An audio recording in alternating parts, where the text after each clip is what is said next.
Assalamualaikum warahmatullahi wabarakatuh. Kepada yang terhormat Ibu Mira Rahmawati, SPMM, sebagai dosen pengampu mata kuliah Pendidikan Anti Korupsi. Di sini saya dari kelompok 8 Pendidikan Anti Korupsi akan menjelaskan tentang tindak pidana korupsi dalam perundangan di Indonesia. Agar mempersingkat waktu, mari kita mulai dengan rapat ini dengan membaca Bismillah bersama-sama. Bismillahirrahmanirrahim. Bismillahirrahmanirrahim.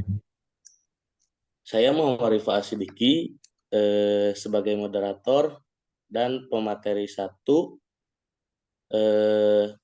dan teman saya yaitu Saya Putri Mutia Agustin sebagai pemateri 2.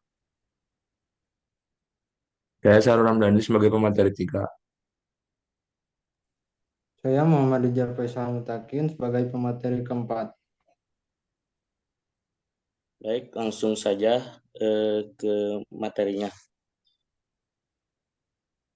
Tindak pidana korupsi yang dimana diatur dalam berbagai peraturan perundang-undangan di Indonesia termasuk Undang-Undang Nomor 31 Tahun 1999 tentang pemberantasan tindak pidana korupsi sebagaimana telah diubah dengan Undang-Undang Nomor 20 Tahun 2001 dan Undang-Undang Nomor 20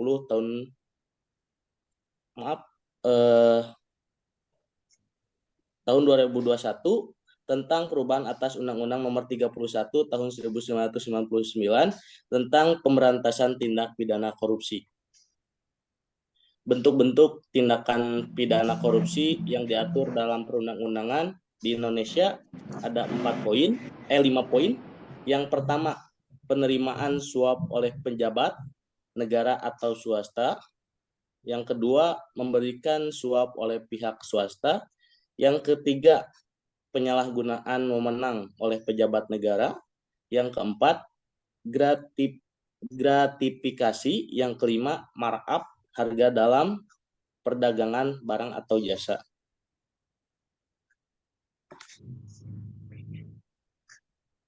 Selanjutnya, 1. Penerimaan suap oleh pejabat negara atau swasta.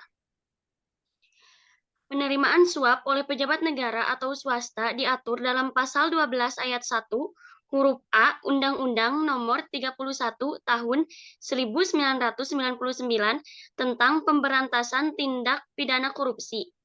Penerimaan suap dapat berupa uang, barang, atau jasa yang diberikan untuk mempengaruhi atau mempercepat suatu tindakan atau pengambilan keputusan dari pejabat yang bersangkutan. Next. Yang kedua, memberikan suap oleh pihak swasta. Memberikan suap oleh pihak swasta diatur dalam Pasal 5 Ayat 1 Undang-Undang Nomor 31 Tahun 1999 tentang Pemberantasan Tindak Pidana Korupsi. Pemberian suap dapat berupa uang, barang, atau jasa yang diberikan untuk memperoleh suatu keuntungan atau fasilitas dari pejabat yang bersangkutan. Selanjutnya yang ketiga, penyalahgunaan wewenang oleh pejabat negara. Penyalahgunaan wewenang oleh pejabat negara diatur dalam Pasal 3 Undang-Undang Nomor 31 Tahun 1999 tentang pemberantasan tindak pidana korupsi. Penyalahgunaan wewenang dapat berupa tindakan atau pengambilan keputusan yang tidak sesuai dengan kewenangan yang dimiliki oleh pejabat yang bersangkutan dengan tujuan untuk memperoleh keuntungan bagi dirinya sendiri atau pihak lain.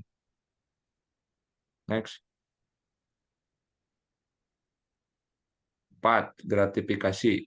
Gratifikasi diatur dalam Pasal 5 Ayat 2 Undang-Undang Nomor 31 Tahun 1999 tentang pemberantasan tindak pidana korupsi. Gratifikasi adalah pemberian hadiah atau janji kepada pejabat negara atau swasta yang diberikan sebagai ungkapan terima kasih karena suatu tindakan atau keputusan yang diambil oleh pejabat yang bersangkutan.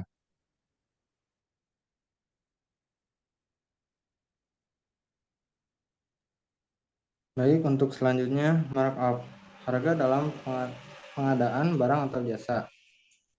Markup harga dalam pengadaan barang atau jasa diatur dalam pasal 2 ayat 1 huruf B Undang-Undang Nomor 31 Tahun 1999 tentang pemberantasan tindak pidana korupsi. Markup harga adalah penambahan harga barang atau jasa yang tidak sesuai dengan harga pasar yang dilakukan oleh pejabat yang terlibat dalam proses pengadaan barang atau jasa.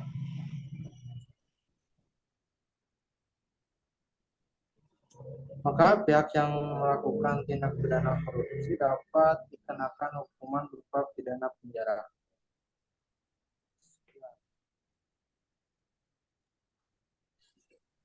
Baik, cukup sekian dari kelompok kami.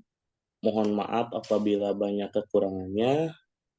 Kami tutup. Billahi taufiq wal hidayah, waridho wal inayah. Wassalamualaikum warahmatullahi wabarakatuh.